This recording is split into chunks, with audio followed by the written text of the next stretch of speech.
Hello again, everybody, and welcome back to CaneSport's Inside the Lines. Today is part 3 of our 4-part interview series with new Miami Athletic Director Dan Radakovich. In today's episode, we talk about Mario Cristobal, who Radakovich, I guess, inherited since Mario was hired in the days before Radakovich took over the helm of the athletic department at Miami. We talk about Radakovich's impressions of Cristobal's work ethic. What he thinks Cristobal can accomplish in year one, and how Miami and the fan base in particular can manage those expectations in these months going forward with a new football season on the horizon. Enjoy. Dan, like yourself, Mario Cristobal came through the University of Miami. It was a whole different place when he was here as a student athlete, when he was here as a GA, even as an assistant coach. He's gone off to other horizons, and now he's back as head coach. Mario is one of the most unique human beings I think I've ever seen. I have never seen anybody with this kind of work ethic, with this kind of drive, with this kind of desire to just be the best that he can possibly be. You've been working with Mario now five months, I guess. He was in place when you got here. Right. He was not your hire, which was a little unusual. I mean, in your business, typically if you're bringing in a new athletic director, that athletic director would make the hire. But in this case, the university hierarchy knew exactly who they wanted. They were able to go get the deal done, and they bring Mario in. Your initial impressions of Mario Cristobal? Well, I knew of Mario. I never met him prior, but I knew a lot of people that had worked with him, and they couldn't say enough good things about all the attributes that you just talked about. And when the university representatives were talking to me, I said, "Hey guys, you need to go get your football coach." And that's certainly what they did, and Mario agreed, and then I came shortly thereafter. But I think that it's going to be a good team. We have he's pulled together an incredible staff. He has a really good idea of how to blend not only the coaches, but now the expanding quality control analysts, all the rest of that, the people who are inside college football. And I think that it's going to be a challenge anytime you pull all these folks together to keep them rowing in the same direction. And I think he's got a really great opportunity to do that. He's got a great strength staff. Alonzo Highsmith just joined the organization, and Alonzo has a lot of time, in the football business. Okay. And whether it's college or pro, the business is the same. And I guess you could say that college is moving more towards the NFL model now than ever before. So the coaching staff, Kevin Steele and Charlie Strong and Joe Salvea and Josh Gaddis and Frank Ponce. I mean, these are folks that have had a number of years, under their belts. And I think that's going to serve the student athletes at Miami in the best way possible. It's almost stunning, the staff he was able to put together, and now we get to see how it pays dividends in the fall when games start. But when you can get a guy like Charlie Strong to come coach your linebackers, Kevin Steele, who's had such a great career. I mean, it really was an amazing job by Mario putting this staff together. But also, you mentioned the organization. I mean, it's like I keep waiting for a flow chart of who's working over there and what their jobs are so that we could try to figure out the landscape. I mean, it is unbelievable the way that in such a short period of time that organization has been built.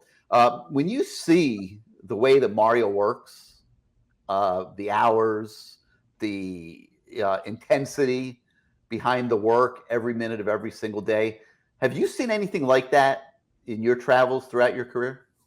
Well, now I know why Nick Saban liked them a lot, because they're cut from very similar molds. I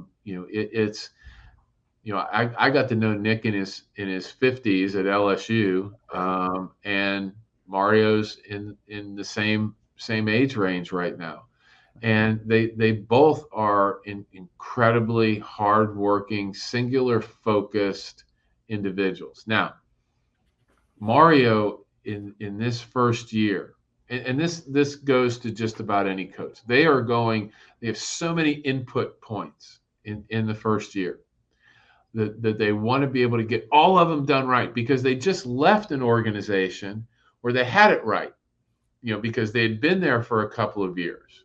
Okay. And you do a lot of stuff to try to get your own mind, back into, okay, now I know where everything is, and this is the way I want to be able to go and recruit, and who needs to go somewhere, and how does game day work, and what are my practices like in June. Rules continue to change. Now most people are having official visits in June. A couple of years ago, that just didn't happen. So you have all of these changes while you are in a new environment as well. So I make sure that, I stop by and see Mario and ask him how he's doing and what we can do as an organization, because it is together, and university athletic administrations exist to make sure that their coaches and student athletes have the best opportunity to be successful, however you define success. And that's what we're trying to do within our side of the building, to give them and our other coaches, great opportunities to be successful. Recruiting is Mario's calling card. Everybody knows that. How would you compare from your perch recruiting to Miami today, where you don't yet have those facilities, to what the situation was like at Clemson, where they were recruiting some of the best teams in college football over the last decade? Yeah, they're very, very different, Gary. And I think that they're different not because of anything other than Miami is trying to get to where the Alabamas, the Michigans, the Clemsons, the Georgias are. Okay, so they're climbing. And anytime you climb, you've got to go maybe just a little bit faster, and you've got to do just a little bit more. So I think that's where we are at this point in time. And Mario understands it. I mean, again, he left an incredible experience and organization at the University of Oregon. I mean, they were, top dog on, the West Coast, within the Pac-12.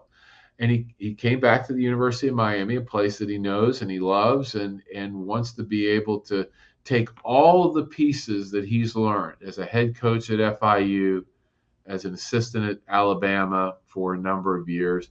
I mean, it's so interesting that, we talked about it the other day. Clemson played Alabama a couple of times in those championships. And one time, my youngest son was on the kickoff team at Clemson and got a penalty right in front of Mario, because, I went back and, you have that on your DVR and you go and look at it, and all of a sudden I see this big guy who I'm now working with, okay, on the Alabama sideline, and it was Mario.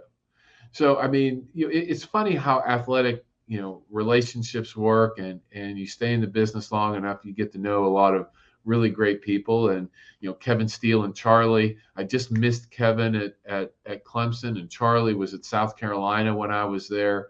So I mean, you get to know a lot of people, and you get to have great respect for them as well.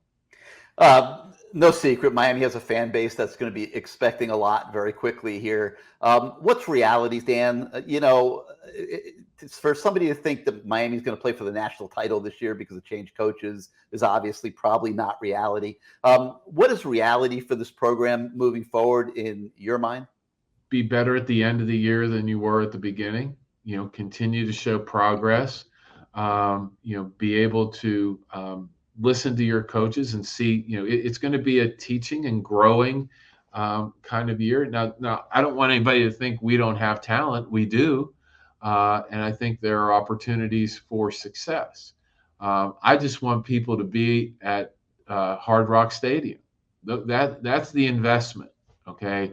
If everybody understands that our student athletes are putting in a lot of time, effort, and energy to get here, and you just talked about Mario and how much he's coaching. The biggest thing is to be able to have as many people as possible. Look, I understand Miami's a big event town, and it always has been. but we just want to raise the level of the event. Okay, we want to get 50 to 55,000 people on a reasonable basis each and every week at Hard Rock Stadium, and then grow it for those games that are going to be really important up to the maximum of 65,000. We want people to be invested, with Hurricane football. And that's where I think that we're going to try to do as much as we can, because we know that Mario and his staff and the student athletes are going to do everything that they can. Well, that concludes part 3 of our 4-part interview series with Miami Athletic Director Dan Radakovich. Tomorrow in part 4, we touch on several other subjects, namely Hard Rock Stadium and Radakovich's impressions of Miami's football home in the present, and whether the concept of a stadium at Tropical Park that's being introduced by John Ruiz could be a reality anytime in the near future. We'll also touch on NIL and how it's changed college sports. We'll talk about Ruiz and what he has meant to Miami as an NIL benefactor. And we'll even touch on the arrival of the Cavender twins, who promise to turn Miami women's sports on its ear here in the next couple of years. We'll see you tomorrow, everybody.